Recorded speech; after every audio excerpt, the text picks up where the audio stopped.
അല്ലേ? അത് വഹാബികളും പറയും. എവിടെ നിങ്ങള്?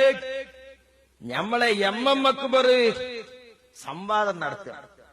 അപ്പൊ ഒരു താത്ത മൗലവിനോട് ചോദിച്ചു, ഈ മലക്കുകള് മനുഷ്യന്റെ നന്മയും തിന്മയും ഒരു മനുഷ്യൻ മനസ്സിൽ കരുതിയ നന്മയും തിന്മയൊക്കെ എഴുതുമല്ലോ, അള്ളാഹ്ക്കല്ലേ മനുഷ്യന്റെ മനസ്സിലുള്ളത് അറിയാൻ കഴിയുള്ളൂ? കാരണം ഈ വയലിട്ട് താത്ത വണ്ടി കയറിയാണ്. അള്ളാഹ് ആർക്ക് കഴിവ് കൊടുത്തോ ഓലെന്ത് ചെയ്യും? കാണും, കേൾക്കും. അത് അള്ളാഹ് കൊടുത്ത പവറാണ്. അപ്പോ എം അക്ബറിനോട് മലക്കുകൾ എങ്ങനെ അറിയാം? അപ്പൊ അക്ബർ മൗലവി നീച്ചിട്ട് പറഞ്ഞു, അത് അള്ളാഹു താല കൊടുത്തത് അറിയാൻ കഴിയും, അള്ളാഹു താല പഠിപ്പിച്ചത് പറയാൻ കഴിയും, അള്ളാഹു താല കൊടുത്ത കഴിവ് കൊണ്ട് കാണും. അപ്പൊ ചെങ്ങായി, ഇത് മാന്തളുടെ കണ്ണോലെ ആകണം. ഒന്ന് ആലോചിച്ച് അങ്ങോട്ടും ഇങ്ങോട്ടും ഒന്നും മട്ടത്തിലാക്കിക്കൂടെ? ചിത്താന്തം വഹാബിയാളുടെ അവനാന് വേണ്ടതേ കാണുള്ളൂ. മാന്തലിന്റെ കണ്ണോല ഒറ്റക്കണ്ണേറ്റാ നടക്കുക. എല്ലാം വേണ്ടേ കാണുക. അക്ബർ മൗലവിന്റെ മറുപടി, ഒരു മനുഷ്യന്റെ മനസ്സ് അള്ളാഹുവിനല്ലേ അറിയാൻ കഴിയുക? പിന്നെ മലക്കുകൾ എങ്ങനെയാണ് നന്മ തിന്മകൾ രേഖപ്പെടുത്തുന്നത്?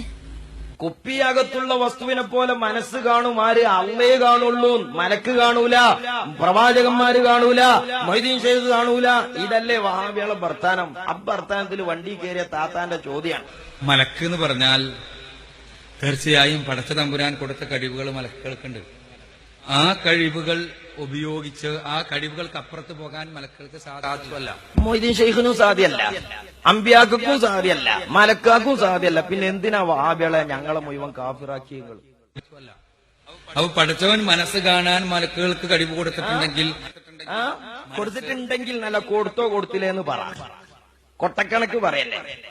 മനസ്സ് കാണും മലക്കുകൾ, നന്മതിന്മകൾ രേഖപ്പെടുത്താനുള്ള കഴിവ് മലക്കുകൾക്ക് നൽകിയിട്ടുണ്ടെങ്കിൽ അത് പടച്ചവന് മാത്രമേ കഴിയൂ എന്നുള്ളത് പരിമിതമല്ലാത്ത, ഒരു പരിധിയുമില്ലാത്ത കഴിവുകളുടെ ഉടമസ്ഥനാണ് പടച്ചവൻ. പടച്ചവൻ കൊടുത്ത ഒരു മലക്കിന് കൊടുത്തു എന്ന് പടച്ചവൻ പറഞ്ഞ കഴിവുകൾ ആ മലക്കിനുണ്ടാകും. മലക്കുകളെ നന്മതിന്മകൾ രേഖപ്പെടുത്താൻ വേണ്ടി നിശ്ചയിച്ചു എന്ന് പറഞ്ഞു കഴിഞ്ഞാൽ ആ നന്മയാണോ തിന്മയാണോ എന്ന് മനസ്സിലാക്കുവാൻ മലക്കുകൾക്ക് കഴിയും എന്നാണ് അതിന്റെ അർത്ഥം. അള്ളാഹ്ക്ക് വേറൊരാള് കൊടുക്കണ്ട, മലക്കാക്ക് അള്ള കൊടുത്തിട്ടും വേണം, മൊയ്തീൻ ഷെയ്ഖിന് അള്ള കൊടുത്തിട്ടും വേണം, അമ്പിയാക്കൊക്കെ അള്ള കൊടുത്തിട്ടും വേണം. ഇത് തിരിയാൻ ചങ്ങായിമാരെ ചക്കുങ്ങ പോണോ? റേഷൻ ഷാപ്പിൽ നിന്ന് അരി വാങ്ങി തിന്നാ പോരെ? എന്തിന് സമുദായത്തിൽ ഈ കുഫറിന്റെയും ഷിർക്കിന്റെയും കലഹം കൊണ്ടുവന്നു? ഒരു നൂറ്റാണ്ട് തികഞ്ഞ വഹാബികൾ പൊളിച്ചെഴുതി നിന്റെ നശീകരണം. തിരിച്ചുപോ തറവാട്ടിലേക്ക്, മരിച്ചുപോ, ആഖിബത്ത് നന്നായി. അള്ളാഹു നമ്മുടെ ആഖിബത്ത് നന്നാക്കി തരട്ടെ. ആ നവോത്ഥാനത്തിന്റെ കാളവണ്ടി പിരിച്ചുവിട്ട് ആധുനിക സമൂഹത്തിന്റെ മുന്നിൽ വിശുദ്ധ ഇസ്ലാമിന്റെ ചൈതന്യം വിളംബരപ്പെടുത്തുന്ന ആലിമീങ്ങളെ പറകിൽ നിന്നോ? അവിടെ ദീനുണ്ട്, അവിടെ മതമുണ്ട്, അവിടെ ഖുർആനുണ്ട്, ഹദീസുണ്ട്.